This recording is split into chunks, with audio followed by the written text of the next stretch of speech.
Vladimir Putin isn't used to facing his critics, especially at home, and few can be as fierce as the mothers and wives of deployed soldiers. But earlier, Mr. Putin met with a group of them and expressed his condolences. I want you to know, I personally, and the entire leadership of the country, share this pain. We understand that nothing can replace the loss. Of course, the words ring hollow for some mothers and wives. Some have started flooding social media with videos demanding the military make good on promises that the Russian president made. Among them, better training and better equipment. One of the mothers says that she can't believe the Russian people are okay with what's going on. I cannot look indifferently at what is happening in our country now. There are a lot of outrageous things happening, and most importantly, I am struck by the indifference of both women and, in general, the entire people to what is happening.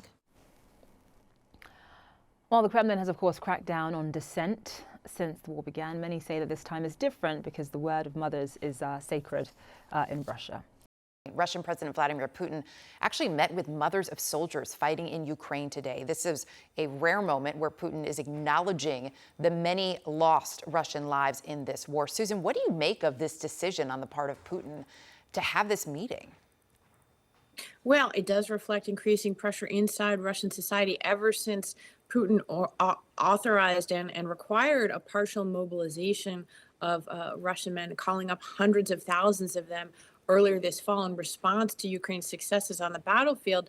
That has increased the pushback inside Russian society, hundreds of thousands of people leaving, but those remaining and their families extremely alarmed at the prospect of their children being used as cannon fodder. I remember when we lived there during the second Chechen war, it was the mothers of the soldiers who provided the real emotional power and what existed of resistance inside Russia to that conflict. I think you're going to see the same dynamic playing out here. There's a level of casualties that the Russian government simply can't hide from its own people. So I think it's an unusual step by Putin that reflects the enormous concerns that are growing inside of Russia today when children are being used as cannon fodder.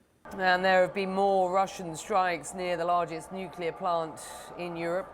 That's where we find CNN's Sam Kiley. He is in Zaporizhzhia. Just describe the atmosphere and the scene there, Sam, if you can, please. Well, right now, Becky, a little bit anxious. The air raid sirens are currently going off. I don't know if my microphone can pick them up. They're slightly in the distance. They're by area. This is a big city. But normally, once they go off, there normally are airstrikes. There was a loud detonation this morning. There was an attack on what turned out to be a gas station on the outskirts of town yesterday, and there have been repeatedly attacks close to the Zaporizhzhia nuclear power station. That's been going on now for months, Becky, because also that location is also, as you know, fire base used by the Russians. But one of the things that's interesting about this whole relentless campaign by Russia now to try to break the power generating capabilities and distribution systems of Ukraine is that it's another example of the Kremlin going after Ukraine's civilian population. Having been knocked back in its attempt to capture Kyiv, capture Kharkiv, it switched to bombarding those cities, particularly Kharkiv. You saw, of course, the mass destruction of Mariupol, and now we're seeing this latest effort to try to break the will of the Ukrainian people. It shouldn't come as any surprise. Jens Stoltenberg talked about the Russians weaponizing winter in this campaign. Well, if you're waging a war to try to win it, that is exactly what you would do. What the Ukrainians' response to that is, yes, of course he's doing that. Give us the capability to defend ourselves against these swarms of cruise missiles that the Russians are sending to attack our generating capability, and then we'll be able to not only get through winter, but continue to have military success on the ground. At the moment, there is anti-aircraft capability coming in, but it's not the top-end stuff. It's not the stuff that's going to give the Ukrainians the strategic or even tactical edge, Becky. The head of the International Atomic Energy Agency, our viewers heard him earlier, fearing the outages could lead to a nuclear accident. It's these sort of warnings that just don't get any more concerning. I mean, you talk about these defense systems that the Ukrainians are intent on getting from the international community and have been asking for months now. What likelihood that those supporting them will actually send what they need at this point?